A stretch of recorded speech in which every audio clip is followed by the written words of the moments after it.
Marathi industry is का content driven. वो अपने सही बात। कंटेंट के साथ वो कभी भी कॉम्प्रोमाइज नहीं करते। हिंदी इंडस्ट्री कंटेंट के साथ they are treatment driven. Star Pravah की जो रीच है 10 times better than Star Plus, including हमारा शो भी। और हमारे शो का फॉर्मेट ही मराठी फैमिली है। वो अपने कहानी के साथ बिल्कुल कॉम्प्रोमाइज नहीं करते। बैठने को ना कहा जाए, शराफत से खड़े रहो, ये पुलिस स्टेशन है, तुम्हारे बाप का घर नहीं है। आपको कुछ एफर्ट्स लेने की जरूरत नहीं है। वो लाइन ही आपको बता रही है कि मराठी इंडस्ट्री के जो लाइंस है। ओके, सो सर अगर बात करें कि आपने ऐसे तो बहुत सारे सीरियल्स में काम किया है, आपने फिल्म में भी काम किया है, तो एक आपने मराठी इंडस्ट्री में भी काम किया है, तो अगर बात करें कि एक लोग कहते हैं कि दोनों इंडस्ट्री काफ़ी अलग है। तो अगर हम कंपेयर करें हिंदी इंडस्ट्री या फिर मराठी इंडस्ट्री या फिर हिंदी सीरियल्स की इंडस्ट्री, तो दोनों में क्या डिफरेंस है? अगर आप कुछ बता सको तो। ये मैं कहूँगा ज़मीन आसमान का फ़र्क है, क्योंकि मराठी इंडस्ट्री इसका कंटेंट ड्रिवन। वो अपने सही बात। कंटेंट के साथ वो कभी भी कॉम्प्रोमाइज़ नहीं करते। हिंदी इंडस्ट्री कंटेंट के साथ दे आर ट्रीटमेंट ड्रिवन। वो अपने ट्रीटमेंट के साथ कभी कॉम्प्रोमाइज़ नहीं करेंगे, क्योंकि उन्हें जो दिखाना है, वो जो शॉट है, उसका इंसर्ट से लेके उनको सारी चीज़ें दिखानी है। वो बोलते हैं ना, ड्रामा जो होता है, वो जो दिखाना होता है वो टेलीविज़न में, वो आई थिंक हिंदी इंडस्ट्री बहुत अच्छी तरीके से दिखाती है। लेकिन मराठी फ़ॉर्मेट में जो होता है, मराठी फ़ॉर्मेट में आप किस तरीके से अपना कन्वे कर रहे हैं पॉइंट, जो आप ऑन स्क्रीन बताना चाह रहे हैं, जो लोगों को वो बातें वो टच होती है। मैंने देखा है मराठी एक्टर्स के जो शोज़ होते हैं, इवन अगर आप स्टार प्रवाह और स्टार प्लस का अगर आप देखोगे, स्टार प्रवाह की जो रीच है, it is 10 times better than Star plus. मतलब लाइक 8 पॉइंट या 9 पॉइंट की रीच पे ये लोग एक्टर्स के इनकी टीआरपीज़ होते हैं। मतलब आप सोचिए, मतलब लाइक किस तरीके से इनका लोग जुड़े हुए हैं। And if you are staying in Mumbai, Maharashtra में, अगर आप देखोगे मोस्टली लोग ज़्यादा करके मराठी शोज़ बहुत देखते हैं और सही बात। बहुत चाव से देखते हैं, इंक्लूडिंग हमारा शो भी। और हमारे शो का फॉर्मेट ही मराठी फैमिली है, तो इसलिए हम लोग भी कनेक्टेड हो जाते हैं और वो लोग भी हमारे से कनेक्ट हो जाते हैं। तो ये हमारे लिए मतलब like it's a very easy way कि मराठी फैमिली है, प्रधान फैमिली दिखाइए, चव्हाण फैमिली दिखाइए, तो कहीं न कहीं पे तो हम लोग भी उनके साथ हो ही जाते कनेक्ट, और वो भी हमारा शो देखते रहते हैं। बट एक है कि बहुत ज़मीन आसमान का फ़र्क है। एंड मराठी का एक होता है कि वो अपनी कहानी के साथ बिल्कुल कॉम्प्रोमाइज़ नहीं करते।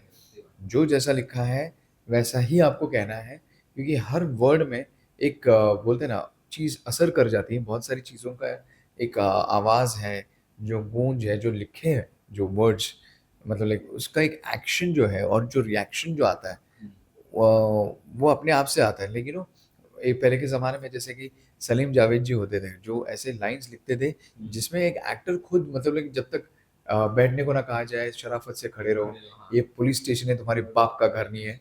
तो ये जो लाइन है, ये जिस तरीके से लिखी है, आपका किरदार एंग्री यंग मैन, आपको कुछ एफर्ट्स लेने की ज़रूरत नहीं है। वो लाइन ही आपको बता रही है। सेम वे मराठी इंडस्ट्री में यही फंडा है कि मराठी इंडस्ट्री के जो लाइन्स हैं, if a guy like me who has done negative roles in Marathi shows, तो मेरे को एक्चुअली इतना डिफ़िकल्ट नहीं हुआ, क्योंकि मुझे ऐसा लगने लग गया कि जो लाइन्स मुझे लिखे गए मराठी में, अब मैं पोर्ट्रे कर रहा हूँ वही चीज़, तो मेरा वो एंगर भी बहुत ईज़िली जस्टिफाइड लगता है, including the lines also.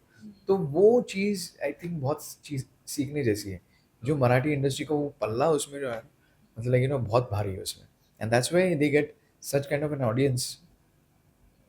So अगर बात करें कि you have done a lot of films, you have done a lot of shows also Marathi में भी, एंड आपने फिल्में में भी काम किया है।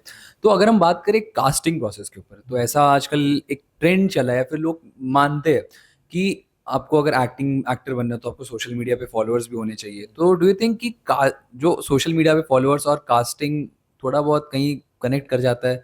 कास्टिंग डायरेक्टर्स फॉलोअर्स देख करके लोगों को कास्ट कर रहे हैं आजकल। ये ना मुझे बहुत ही मतलब I don't know how to say this thing, but अगर आप किसी एक्टर को फॉलोअर्स के, जो एक्टर नहीं भी है, उसके फॉलोअर्स पे अगर आप उसको ले रहे हो and you are casting him as an actor, तो मुझे लगता है कि ये मतलब एक बहुत बड़ी प्रॉब्लम है फिर इंडस्ट्री के लिए and for the future talents के लिए। मतलब जो ऑलरेडी टैलेंटेड है, जिनके पास फॉलोअर्स 200 भी होंगे, लेकिन अगर उसके अंदर जो टैलेंट जो 8 मिलियन या 10 मिलियन के भी लोगों में भी नहीं होगा, उससे ज़्यादा अगर उसमें टैलेंट होगा, तो आपने उसको कंसिडरेट भी करना चाहिए। I always believe that acting should be measured on the basis of the auditions, because audition जो एक होती है, आप जब ऑडिशन देते हो, आई थिंक मुझे लगता है हाल ही में एक फ़िल्म आई थी सुपर बॉयज़ ऑफ मालेगाँव। क्या फ़िल्म है यार वो! मतलब मुझे तो मैंने ये अपने बाइट में मैंने बोला है that this movie actually should earn an Oscar. ऐसी फ़िल्म मतलब सदियों में एक बार आती है। मतलब लाइक इट्स लाइक एक साइकिल पे ट्रॉली बनाई गई। ये तो रियल लाइफ़ स्टोरी है, जो उन्होंने वहाँ पे मालेगाँव के लोगों के बारे में बताई है। मतलब लाइक वो लोग जीते हैं, उनका एक अलग लीग है, उनका एक यूनिवर्स अलग है। हुँ। उन्होंने एक अलग यूनिवर्स बनाया, जैसे कि रामगढ़ के Sholay and all that thing. Ramgarh के शोले, तो जो हमने देखे रामगढ़ का हैं, सुपरमैन, रामगढ़ का, मालेगाँव का मालेगाँव सुपरमैन, का सुपरमैन, मालेगाँव के Sholay and all that thing, तो उनका एक अलग यूनिवर्स है। तो वो यूनिवर्स को आप टच नहीं कर सकते हो, और वो वहाँ पे 20-25 हज़ार में वो मूवी बनाते हैं और वो लाखों में कमाते हैं वहाँ पे, एंड दे आर हैप्पी। मतलब बोलते हैं ना, मराठी में हम लोग बोलते हैं ना, खाऊन पिऊन सुखी है, खा पी के हम लोग सुखी है, वैसे वो है। दे आर, लालच नहीं है, कुछ नहीं है। तो मैं ऐसा सोचता हूँ कि टैलेंट अगर आपको निकालने हैं तो आप ऑडिशन बेसिस पे ही करो, एंड उसके साथ एक अच्छी सी एक मतलब एक वर्कशॉप हो, हुँ। ताकि दिखे कि वो सच में टैलेंटेड है कि नहीं। वरना आजकल के तो आपको दिख ही रहे हैं कि क्या हो रहा है। एंड मुझे लगता है कि नंबर्स के बेसिस पे मैंने देखे हैं, ऐसे कई एक्टर्स को मेरे सामने मैंने देखे हैं। अब मुझे खुद को 12 साल हो जाएंगे इंडस्ट्री में, लेकिन मैंने हैव सीन इट कि on the basis of numbers you are actually casting actors, and because it becomes easy for the producers also to do the promotion. हुँ। तो वो आगे की सोच उनकी वो होती है कि मेरे को प्रमोट करने के लिए ज़्यादा डिफिकल्टी नहीं होगी। लेकिन अगर आपको प्रमोशन के बारे में अगर सोचना है, बट अगर एक्टिंग ही अगर आप नहीं देखोगे, नहीं देख रहे हो तो फिर नहीं चलेगी। तो यार मतलब लाइक मुझे लगता है कि ब्लैक वॉरेंट जैसी सी सीरीज़ है, या फिर जमतारा, जमतारा। जिसमें एक भी एक्टर नोन नहीं था। हालाँकि आज वो बहुत सारे नोन एक्टर्स हो गए। उसमें से जो जमतारा का जो हीरो है, आज के डेट में वो लापता लेडीज़ का वो लीड बन चुका है। लेकिन I followed him since Jamtara.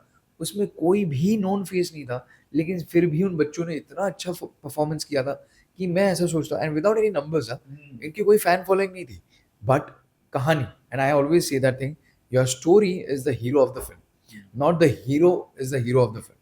और टेलीविजन में भी ये इट इज ऑल, अगर मेरा फैजी का रोल अगर मेरा हिट गया था जिंदगी दिल मांगना, it was always about the writing. अगर मैं अगर कहीं पे गलती कर रहा हूँ तो मेरा परफॉर्मेंस भी है, लेकिन I always say about the writing also. So अगर मैं राइटिंग को मैं बोलता हूँ ना कि मैं उसको ऊपर की चोटी पे लेके जाता हूँ, जब मेरा किरदार भी सही है और मैं उसमें नाम भी कमा रहा हूँ, तभी भी मैं राइटिंग को ही दूंगा। और जब गलतियां कर रहा हूँ तो भी मैं राइटिंग को ही दूंगा, क्योंकि it is the hero of the subject of your project is the writing. So अगर एक लास्ट मैसेज ऑडियंस को कुछ अगर आप देना चाहो तो क्या होगा वो? मैं यही कहूँगा कि यार थैंक यू सो मच, जो आपने मुझे इतने साल मुझे जो साथ दिया है, मुझे सपोर्ट किया है मेरे इतने सारे शोज़ के लिए।